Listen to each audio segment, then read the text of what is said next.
Could finding a rabbit in Precambrian rocks topple the entire theory of evolution? This intriguing question was first posed by one of the most influential evolutionary biologists of the 20th century, J.B.S. Haldane. In the early 70s, Haldane's student John Maynard Smith reported that Haldane believed such a discovery would shatter his faith in evolution.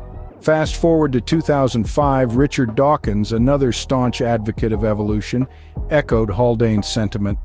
According to Dawkins, the existence of a single hippo or rabbit in the Precambrian would completely annihilate the theory of evolution.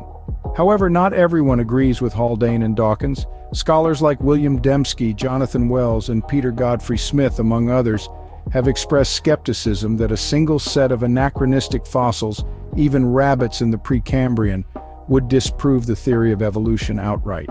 Why is it interesting that Haldane and Dawkins would claim that a Precambrian rabbit would falsify Darwin's theory? Well, firstly, the Cambrian explosion in and of itself completely blows evolution out of the water.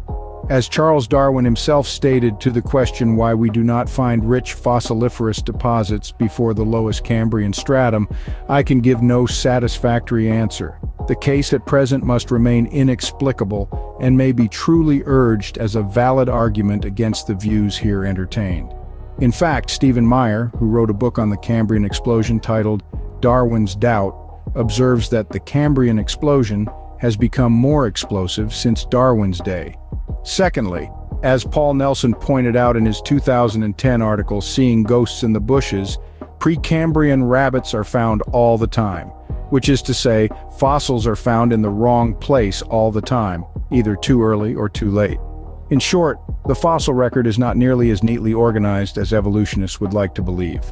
Thirdly, it's worth noting that Haldane, who, along with Ronald Fisher and Sewall Wright, developed the mathematical theory of population genetics and who, as Wikipedia states, re-established natural selection as the central mechanism of evolution, didn't put his mathematical basis for natural selection up for empirical testing.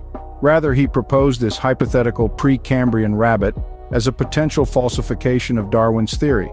Yet population genetics, via what is termed the waiting time problem, has since revealed that natural selection is grossly insufficient as the supposed designer substitute, as Darwinists falsely imagine it to be.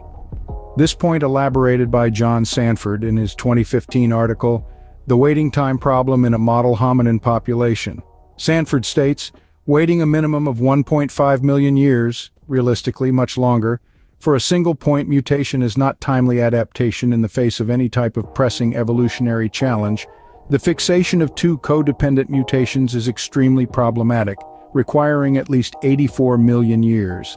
This is tenfold longer than the estimated time required for ape-to-man evolution. The fixation of a string of three, requiring at least 380 million years, would be extremely untimely and trivial in effect, in terms of the evolution of modern man. In short, and as far as math is concerned, natural selection, which Haldane had supposedly re-established as the central mechanism of evolution, has been falsified. One final note as far as math is concerned, Darwinian evolution does not qualify as a hard science. As Robert Marks stated in his 2017 article titled Top 10 Questions and Objections to Introduction to Evolutionary Informatics, hard sciences are built on foundations of mathematics or definitive simulations. There exists no model successfully describing undirected Darwinian evolution. According to our current understanding, there never will be. In summary, in the end, the debate over Precambrian rabbits reveals that, unlike hard sciences, Darwin's theory has no rigid falsification criteria and/or mathematical basis in which an empirical observation could potentially falsify it. The question of whether anachronistic fossils, such as the hypothetical Precambrian rabbit, could upend the theory of evolution is, in reality, superfluous to the primary fact that Darwin's theory, unlike hard sciences, has no rigid mathematical basis to test against.